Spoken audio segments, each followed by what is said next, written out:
Dios les bendiga, muy buenos días.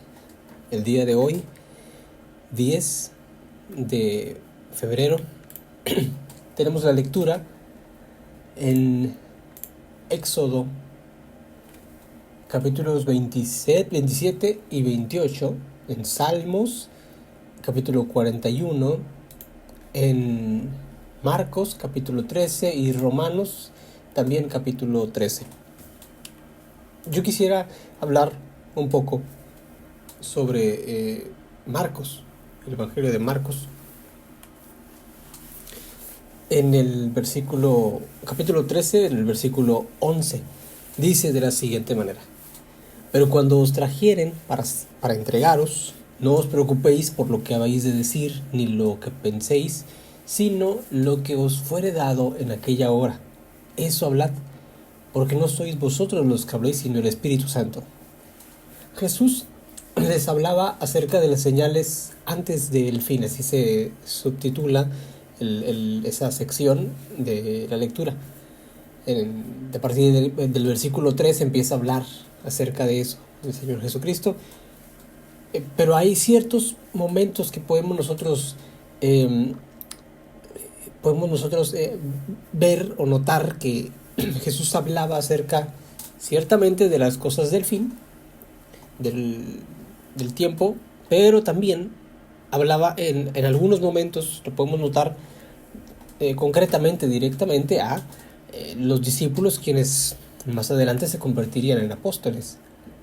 Este pasaje del versículo 11 refería no a un fin, digamos, muchos años después hasta el fin del mundo, no, sino que hablaba de ese contexto, de esa generación. Hay otros momentos donde habla acerca del profeta Daniel. Ahí sí que podemos notar, podemos hablar un poco más allá, ¿sí? de esa generación, e incluso hasta nuestros tiempos podemos rastrear atraer ese discurso de Jesús a nuestros tiempos, porque los discursos de Cristo son muy particulares, porque Jesús hablaba. Hay muchos de esos pasajes que ciertamente lo decía a los discípulos, pero hay muchos también que nosotros los leemos y pareciera que los está diciendo de manera dual, digamos, porque predica a la gente, pero también hay mensajes, palabras que le decía a los apóstoles o los discípulos, y también pareciera como que lo decía de manera mucho más extensa en cuanto a tiempo o en cuanto a mucha gente que quizá no estaba presente, y en muchos de esos casos se refería incluso a nosotros. De esa manera muy particular Jesús daba sus enseñanzas, y aquí no es la excepción. Podemos notar que en algunos momentos les habla directamente a los discípulos y en algunos momentos lo hace un poco más general. Ya habla, por ejemplo, de la venida del Hijo del Hombre en el versículo 24. Y también en el versículo 14 habla citando a Daniel, que en ese momento, recordemos que en esos tiempos no existía el libro de Apocalipsis, sin embargo sí tenían las profecías de Daniel. Entonces las profecías de Daniel eran el Apocalipsis, digamos, o las profecías del fin del tiempo, era el Apocalipsis para ellos, ¿no? Y Jesucristo citaba o hablaba acerca de eso, de la abominación desoladora. En el versículo 14 lo menciona, que eso citó el profeta Daniel. Y en concreto en el versículo 11 del cual estaba hablando, Jesús le hablaba a los discípulos, porque desde el versículo 9 notamos que ya estas palabras son un poco más personales. Dice: pero mirad por vosotros mismos, en el versículo 9, porque os entregarán a los concilios, a las sinagogas, os azotarán, y delante de los gobernadores y de los reyes os llevarán por causa de mí, para testimonio de ellos, y es necesario que el evangelio sea predicado por todas las naciones. Entonces aquí en el versículo 11 es cuando menciona esto: pero cuando os trajeren para entregarlos, no os preocupéis de lo que habéis de decir, ni lo penséis, sino lo que os fuere dado en aquella hora, eso hablad. porque no sois vosotros los que habléis, sino el Espíritu Santo. Vemos en la historia de los hechos de los apóstoles cómo los discípulos, en este caso los apóstoles, Pedro, Pablo, estuvieron compareciendo ante concilios, ante tribunales, y en muchos casos defendiéndose. Pablo en su momento se defendió, y la manera en como Pablo hablaba era muy elocuente, que incluso el rey, creo que era Herodes, quien decía que por poco me persuades. Y está el pasaje, si me permiten aquí, en Hechos 26,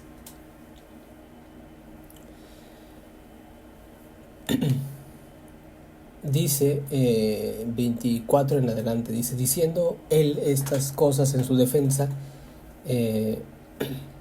Festo a gran voz dijo: estás loco, Pablo, las muchas letras te han vuelto loco. Mas él dijo: no estoy loco, excelentísimo Festo, sino que hablo palabras de verdad y de cordura, pues el rey sabe estas cosas, delante de quien también hablo con toda confianza, porque no pienso que ignora nada de esto, pues no se ha hecho esto en ningún rincón. ¿Crees, oh rey Agripa, a los profetas? Yo sé que crees. Y aquí en el versículo 28 dice: entonces Agripa, que es Herodes, también Herodes Agripa, dijo a Pablo: por poco me persuades a ser cristiano. Y Pablo dijo: quisiera a Dios que por poco o por mucho, no solamente tú, sino también todos los que hoy me oyen, fueseis hechos tales cual yo soy, excepto estas cadenas. Esta es una defensa de Pablo, se encuentra en Hechos 26.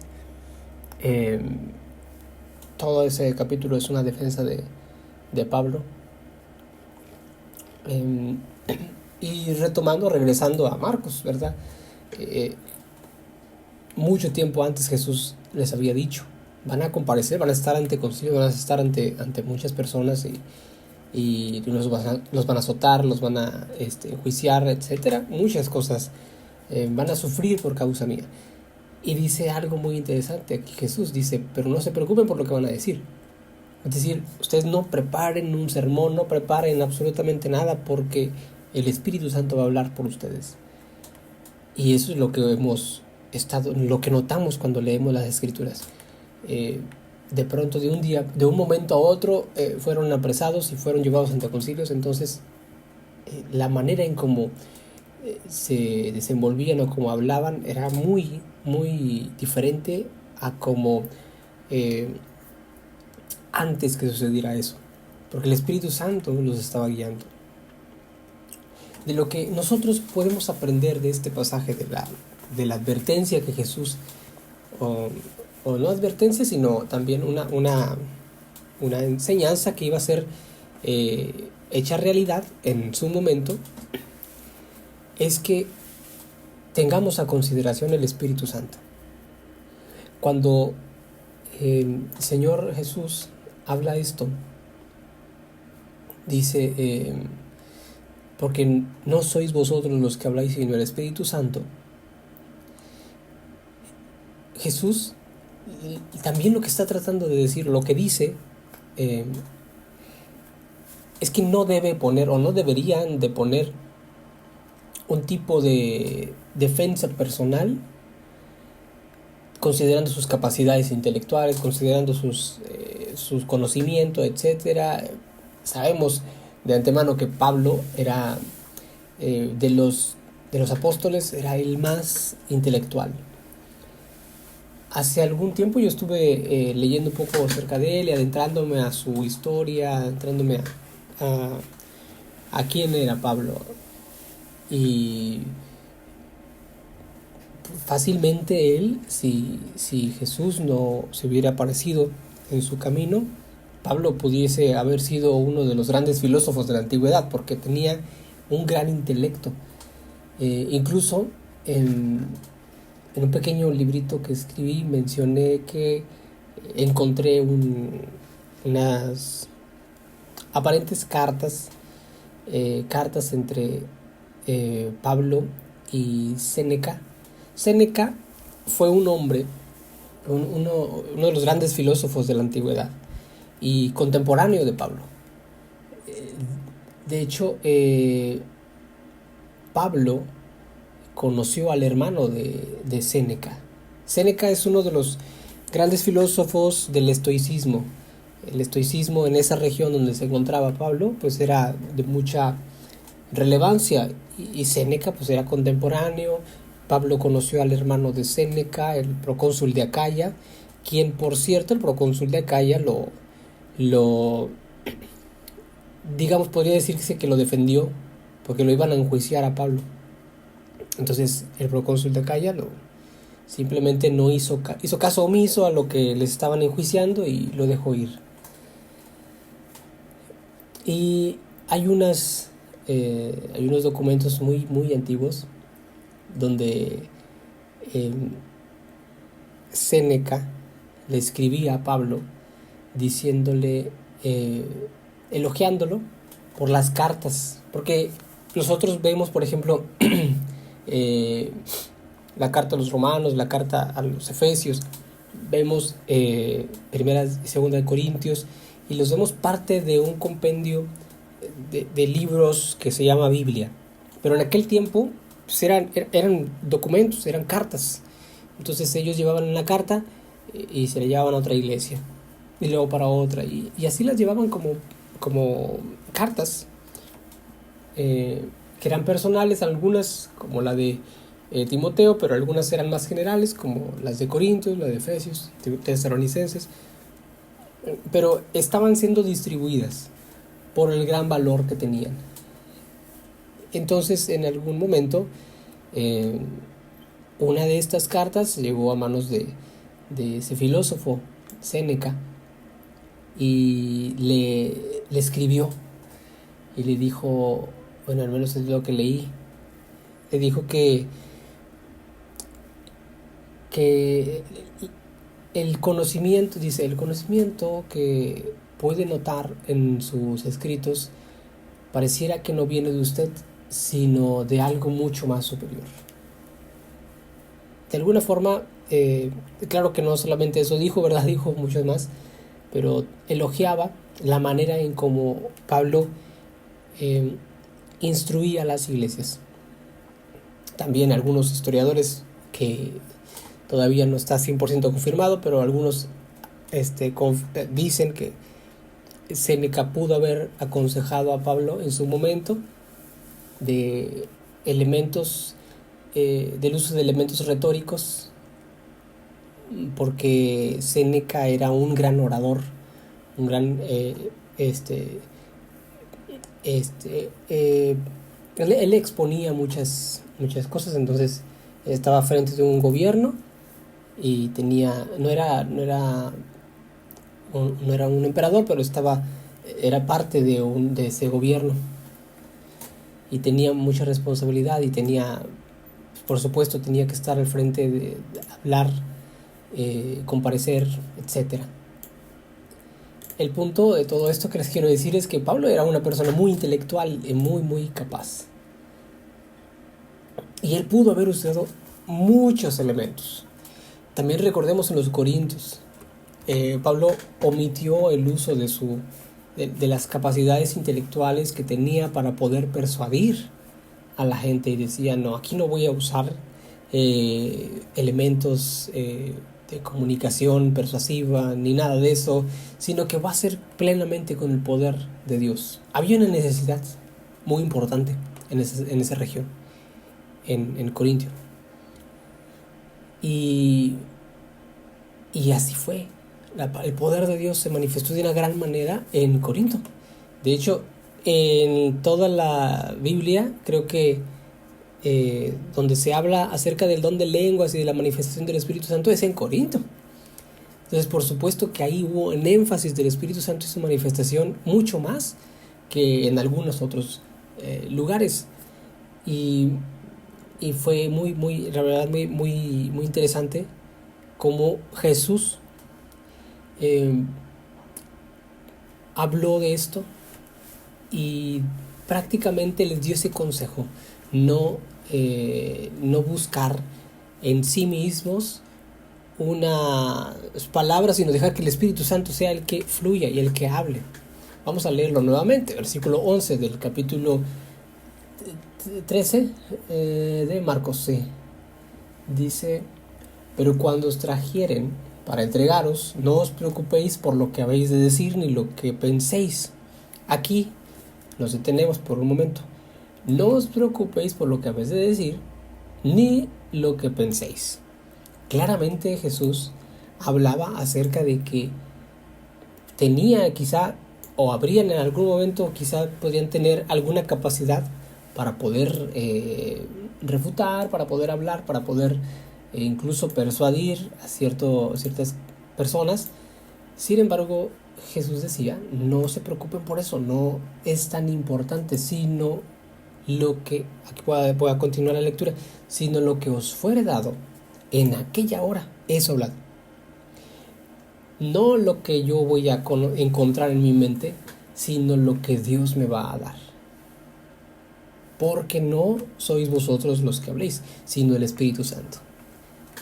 Este es un pasaje muy importante, muy interesante también, que nos recuerda que no somos nosotros, sino es el Espíritu Santo el que actúa. Nosotros somos instrumentos de Dios. Dios nos usa para poder llevar esa palabra, ese mensaje de salvación, y hay intención en nuestra vida. Tenemos esa intención genuina de compartir el evangelio de la palabra de Dios a alguien. Pero cuando llegamos ahí con la persona que lo necesita, muchas veces, y yo creo que algunos hermanos que estamos aquí en este grupo lo habrán sentido, cuando vamos a llevar ese mensaje de salvación, ese mensaje de esperanza, de aliento a alguien, de pronto llegan palabras a nuestra mente, a nuestra vida, sin siquiera saberlo. De repente nos acordamos de un pasaje bíblico y nos, como si sin necesidad de pensar en ese pasaje llega a nuestra vida, porque le estamos dando el primer lugar al Espíritu Santo, y que sea el Espíritu Santo quien trabaje en la vida de la persona, no que seamos nosotros quienes tratemos de trabajar en esa vida. Hace poco yo hablaba, creo que fue ayer o antier, tuve aquí un pequeño momento de plática con Juan, a quien le mando saludos, hermano Juan, y hablábamos de varias cosas, y una de las cosas también que hablábamos era de cómo en algunos casos se ritualiza, y en otros casos algunas otras iglesias buscan la espiritualidad. Y le decía, por ejemplo, los lugares que se dedican a como Alcohólicos Anónimos. Alcohólicos Anónimos tiene una genuina intención de que las personas salgan de esa adicción. Y las personas que van allí, Alcohólicos Anónimos, genuinamente quieren salir de esa adicción. Sin embargo, se pasan muchas veces años. Y cuando salen, continúan quizá o caen nuevamente. ¿Por qué? Porque la intención estaba. Ellos de manera genuina querían salir de allí. Sin embargo, hay cosas que no solamente es fuerza de voluntad. Cuando nosotros consideramos o entendemos que este mundo hay dos fuerzas grandes, la fuerza espiritual divina y la maligna, cuando entendemos eso, tenemos también conocimiento de que o son manipulados por Satanás o son dirigidos por Dios. No hay punto medio. Santiago En Santiago, yo estaba leyendo el día de ayer en Santiago, donde hablaba un poco acerca de eso, y no menciona, la palabra de Dios no menciona puntos intermedios eh, entre lo bueno y lo malo. Es decir, no existe este punto intermedio entre de decir yo no soy cristiano, pero no soy malo. O yo en, estoy, digamos, en la línea media. No existe ese punto intermedio. O estás en un lado o estás en el otro. En Apocalipsis también lo menciona. Y esto es el hecho de cómo el mundo está siendo, digamos, dirigido. No hay, a día de hoy, no existe y no va a existir nunca una persona que no haya sido o que no haya tenido un contacto de manera personal y espiritual. No hay, porque todos en algún momento tuvimos un acercamiento espiritual e incluso yo he estado escribiendo un libro donde hablo acerca, hago un análisis de la espiritualidad del ateo. Y es increíble que, por supuesto, el ateo tiene su espiritualidad, pero es muy diferente, porque su espiritualidad está más cerca al punto, al área ritualista. Y esa área pues es más acercada a todos estos deseos humanos y carnales que a su vez están cercanos a Satanás. Entonces yo hago ahí un análisis detallado de eso. Y al final de todo lo que entendemos es que este mundo o está en un lado o estás en el otro. No hay puntos medios. Entonces, teniendo a consideración eso, nosotros claramente estamos siendo dirigidos por el Espíritu Santo. Sería muy incorrecto que dijéramos, bueno, yo tengo la capacidad, yo tengo el intelecto, tengo la fortaleza, tengo el conocimiento, yo lo voy a hacer. Cuando sabemos que no se trata de la mucha palabra, no se trata del mucho conocimiento, no se trata de incluso del mucho reconocimiento, sino se trata del Espíritu Santo, se trata del poder que pueda hacer Él, el Espíritu Santo. Por eso es que pasa esto que les menciono. Cuando vamos a predicar el Evangelio a alguien que conocemos o que no conocemos, de pronto sucede esto, ¿no? Que llegan palabras a nuestra mente, a nuestra vida, que no sabíamos, y cuando menos lo acordamos, la persona nos dice, ¿cómo sabías que yo estaba pasando por eso? Esa era la palabra que yo necesitaba, porque dimos lugar a que el Espíritu Santo se moviera. Este pequeño comentario, mi hermano, mi hermana, que disculpen que me haya pasado mucho tiempo, esto es un recordatorio muy, muy bueno y muy importante, que dejemos que el Espíritu Santo hable a nuestra vida y nos dirija, pero que también el Espíritu Santo hable a través de nuestra vida y que dirija a personas al camino del Señor. Dios les bendiga, y nuevamente una disculpa por este audio tan largo. Dios les bendiga.